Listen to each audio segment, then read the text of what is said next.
Ni hao! Tako se pozdravljajo Kitajci. Kitajščino pa obvlada tudi vedno več vas mladih. Kitajščino lahko na nekaterih osnovnih šolah letos prvič namreč dodate na urnik kot izbirni predmet. Na Ministrstvu za šolstvo so se tako odločili, ker je kitajščina najbolj razširjen materni jezik na svetu. Govorijo namreč kar 1,3 milijarde ljudi, kar je 650krat toliko, kot je prebivalcev Slovenije. Kitajska pa ima tudi najhitreje rastoče gospodarstvo na svetu, zato je znanje kitajščine vse pomembnejše. 2 uri na teden se kitajske pismenke učijo tudi na osnovni šoli Trnovo, kjer so se ta jezik učili, še preden so ga uvrstili med izbirne predmete. Ni hao. Ni hao. 我叫 Emma. 我叫苏美雅。我也10岁。我是斯洛文尼亚人。我喜欢中国。我喜欢猫。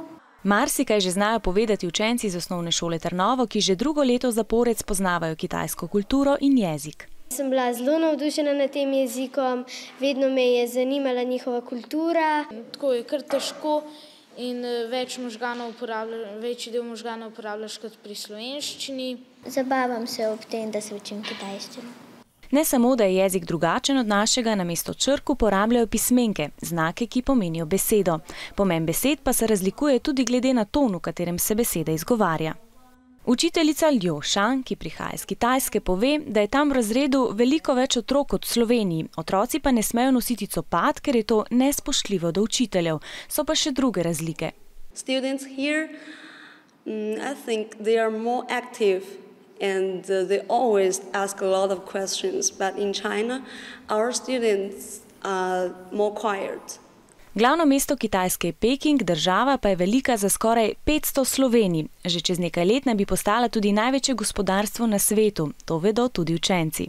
Se z Kitajci lahko velikokrat posluje in se skleni dobre posle. In se bo tam veliko delovnih mest odprlo. Učim se kitajsko zato, ker treniram veliko športov in bom po mojem šel tja študirati. Zelo rada potujem, tako da mogoče bom šla kdaj na Kitajsko, da bom tam kaj znala povedati, vprašati. Ker bi bila rada stevardesa in to mi je dobro, da znaš veliko jezikov. Se v prihodnosti mogoče zgodi, da tudi premaga angleščino in bo kot glavni jezik potrebno znati kitajščino. Učenje kitajščine je torej dobra naložba za prihodnost.